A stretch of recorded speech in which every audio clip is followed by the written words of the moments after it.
So the NES Mini is big right now in gaming news, whether it's retro or modern, because people are excited to have a brand new Nintendo system from Nintendo. And when I say a Nintendo system, I mean a Nintendo Entertainment System, the original NES, the one that a lot of us grew up on.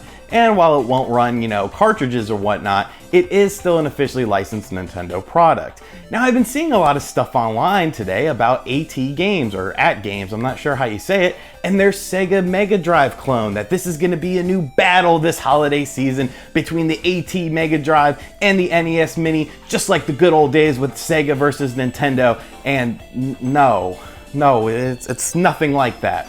You see, with the NES Mini, this is a product made by Nintendo, like I stated. Nintendo products are notorious for their high quality. Think about all the Nintendo systems you've owned and how many of them have had problems. You could drop a television on an N64 and it will probably still work. You could take a Game Boy to the Gulf War and it would still work. Seriously, there's one at the Nintendo World Store that was struck by a bomb or some shit. Something absolutely crazy. And it still works. They have it on display there in the little museum. Now, Sega products are just as good in my opinion. My Genesis works great, my Game Gear works great, Saturn, Dreamcast. I've never had any major hardware problems with a Sega product. But this is not a Sega product. See, this is a Sega licensed product that is made by a Chinese company called ATGames or ATGames. I don't know, I'm gonna call them a different thing every time because I don't know what the fuck they're called. But ATGames has actually been doing this for quite a while. I don't know why a lot of these mainstream websites are now calling this sort of the new battle, because ATGames has been making these for a while, at least a couple years. How do I know this? I own one of their products. Oh look, it's the Genesis Ultimate Portable Game Player, which is what they're doing again. Now this is the portable one. It does not play the cartridges like the other one does. There is a home system or whatnot, but I've played that and the controllers are very, very flimsy, like to the point of where you don't even want to use them. The the cartridge slot on the thing isn't that great either, and it's really small and really crappily made. But to be fair, this is the portable one. Now, the whole big thing is that the NES Mini only has 30 games, but the new Mega Drive from ATGames, or ATGames, I'm gonna do that the whole time, plays 80 games. Well, that's funny because this has 80 built-in games as well. And it has Sonic on it, and that's the whole reason they're doing this, right? Because it's Sonic's 25th anniversary. But here's the thing about these systems. Now, it does have 80 built-in games. That is correct. But when we look at the actual games, you realize not all of these are Genesis classics. Now, we do have awesome games like Altered Beast, Alien Storm Echo, Sonic 2, Sonic 1, Sonic Spinball, Sonic 3D Blast, Sonic & Knuckles, tons of stuff on here, even Rystar, which is very cool in my opinion. But do you remember playing Battle Taps Racing? Or Formula Challenge? Or Memory? Or Spider? Or Sparkling Turtle? No, of course not.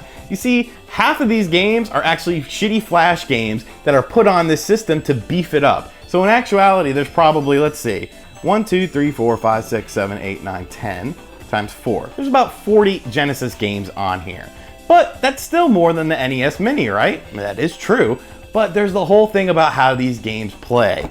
Now, like I said, I have one of these. I bought this probably 2 Christmases ago, maybe longer.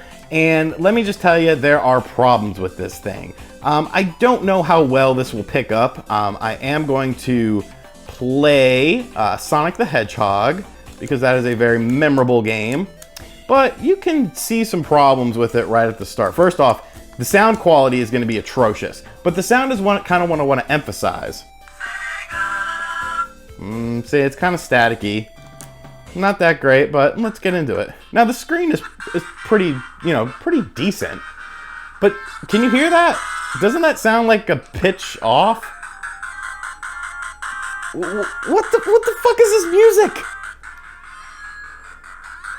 It's not the music! Like, it is the music, but it's like slowed down or something.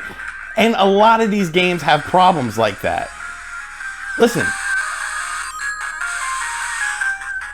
It sounds absolutely terrible. So the ATGames Genesis line is not the worst thing in the world. If you just want to play some Genesis games, cool. You know, this is a good way to do it, similar to the NES Mini. But as far as quality is concerned, the Genesis or Mega Drive stuff from ATGames, ATGames, whatever the fuck they're called, is just Chinese garbage at the end of the day.